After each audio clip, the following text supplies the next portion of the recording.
mukulike y'abasasi baffe oludda olwo butereevu tugenze mu bitundu eby'Obutalejja kakati nabaayo ku kyalo Namulo beekalakaasizza mirembe bawakanya embeera y'olutindo embi kwe batambulira etadde obulamu bwabwe mu matigga nga baagala bayambibwe kubanga mu budde buno obulamu bw'abantu baabwe bwandiggwawo. Abatuuze ku kyalo ekimanyiddwa nga Namulo mu ggombolola y'e Namulo mu disitulikiti ey'e Butalejja bategese okwekalakasa okw'emirembe nga balaga obutali bumativu oluvannyuma lw'olutindo lwabwe lwe bakozesa okusobola okusala omugga gw'Emanaafa. Bano bagamba nti embeera esusuwa omulamuzi era nga n'embaawo ze bateekawo ku lutindo luno zivunze nga ebidduka kibibeera kizibu nate okuyitawo okugenda ku ludda olulala. Abayizi b'amasomero agatali gamu basanga okusomozebwa okw'enjawulo era ng'obulamu bwabwe buli mu matigga olw'amazzi agali mu lutindo luno olutwala abantu abawerako.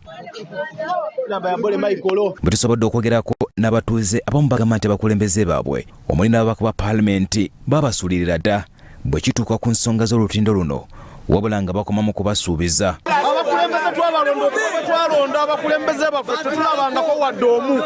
Tetumanyi omugaso gwe twafuna ku bantu abo. Twali tugobererwa ki? Ne tusinzira ku paati ng'eno.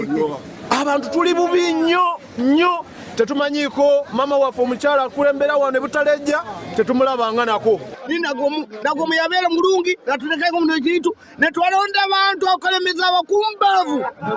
Tugenda kufa olutindo abatwenda kufiira nga n'olunaku bagwiranga b'EPP.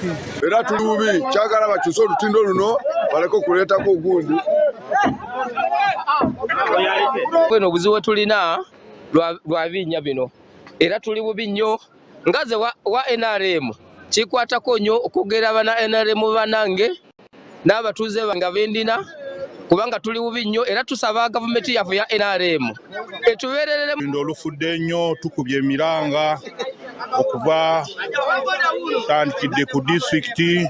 Ssentebe wa bodaboda mu Namulo stage agamba nti basanga obuzibu obutagambika naddala okuyisaawo abantu kubanga olutindo luno lwafuuka ganyegenya. Kugwamo era pipikinshi gibita era ensenga asoba boda nomati omufuzi anahaje ngaba ave mupiawo nago nani mutembuli banafune sala osizira huziwufu ne olutindo luno.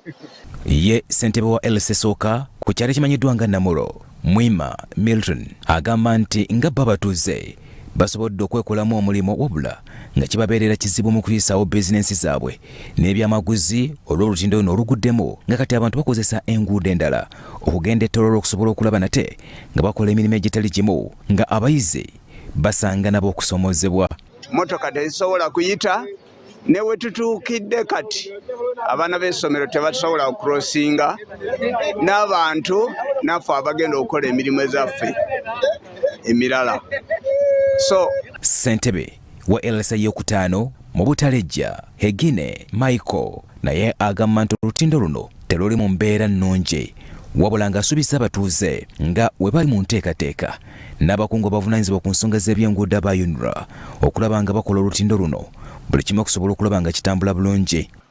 Station manager ow'Ettororo yatuwandiika mu bajeti yaabwe ey'omwaka guno first quarter luli mu work plan era n'atuwa ne extract eraga nga baateekako obukadde 15 okugula embaawo n'ebyetaagisa okulaba nti nno balu rehabilitatinga. Takomyawo agamba nti abantu bangi bafiiriddwa obulamu bwabwe olw'olutindo luno era nga obulamu bwabwe buli mu kati abagana ddala abayizi aba Namulo Primary School abasinga okukozesa ennyo olutindo luno. Kati nga leero ataamu etandise kitegeeza nti baana bangi nnyo abagenda okukosebwa abali ku risk kukuba abantu bagwamu by the way ebisolo bigwamu mu mugga abantu bagwamu Byamakumbi Emmanuel Soloti TV Omunnyo.